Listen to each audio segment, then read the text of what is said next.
મિત્રો ઘણી વખત એવા કિસ્સાઓ બનતા હોય છે કે રીડેવલપમેન્ટમાં કોઈ અપાર્ટમેન્ટ જાય અને એ અપાર્ટમેન્ટનું જે સોસાયટી હોય એના ખાતામાં લાખો રૂપિયાનું ભંડોળ પડેલું હોય છે. તો એનું રીડેવલપમેન્ટની પ્રોસેસમાં જાય ત્યારે અને તે પછી તેનો શું ઉપયોગ કરવો જોઈએ એના માટે મેં રીલ બનાવી છે. મારા એક ફોલોવર મિત્ર છે, એણે આ પ્રશ્ન કર્યો છે, એનો જવાબ આપવા માટે અમે રીલ બનાવી છે. કે એમનો સવાલ એવો છે કે અમારી સોસાયટીમાં 32 લાખનું ફંડ પડ્યું છે, હવે રીડેવલપમેન્ટમાં જવાનું છે, તો આ ફંડ કેવી રીતે વહેંચવું, આની કોઈ રીલ હોય તો મોકલશો. તો રીલ તો છે નહીં, પણ આ રીલ બનાવી છે મેં. તો મિત્રો આનો જવાબ આપી દઉં કે ફ્લેટ રીડેવલપમેન્ટમાં જાય એટલે એનો મતલબ એવો નથી કે જે ફંડ પડ્યું હોય એ બધા મેમ્બરો એકબીજા વચ્ચે વહેંચી લેવું.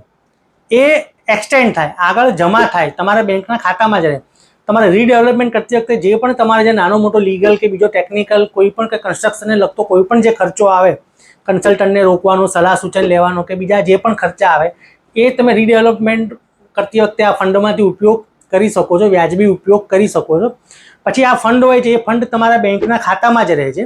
અને પછી જ્યારે રીડેવલપમેન્ટ થઈ જાય એટલે બિલ્ડર દ્વારા જે નવા મેમ્બરો ઉમેરવામાં આવે એ લોકોની આખી સર્વિસ સોસાયટી બનતી હોય છે. તો એ સર્વિસ સોસાયટીના ખાતામાં જ આ ફંડ રહેતું હોય છે. અને જે નવા મેમ્બરો આવે એ લોકો પાસેથી જે પ્રમાણે આજીવન મેન્ટેનન્સ ઉઘરાવાનું નક્કી કર્યું હોય એ મેન્ટેનન્સ હોય, એ મેન્ટેનન્સ ફંડ એ તમારી સોસાયટીમાં જમા થઈ જાય. એટલે જૂના મેમ્બરો અને નવા મેમ્બરો બંનેનું જે મેન્ટેનન્સ ફંડ હોય છે એ ક્લબ થઈ જાય. એટલે તમારી સોસાયટીમાં કાયમના માટે કહેવાય ને કે ભંડોળ છલકાતું રહે, તમારી જોડે પૈસા પડ્યા રહે અને તમે એના વ્યાજમાંથી અથવા તો બીજા કોઈ પણ આકસ્મિક ખર્ચા આવ્યા હોય તો તમે ઉપયોગ કરી શકો. એટલે એનો મતલબ એવો થાય છે કે રીડેવલપમેન્ટ કરતી તો સોસાયટીનું ફંડ છે એ આગળ કેરી ફોરવર્ડ કરવાનું હોય છે, એને બધા સભ્યો વચ્ચે કંઈ વહેંચી લેવાનું હોતું નથી. એટલે આવી ભૂલ કરવાની નહીં. સોસાયટીનું ફંડ છે એ સોસાયટીના એકાઉન્ટમાં જમા રાખવાનું.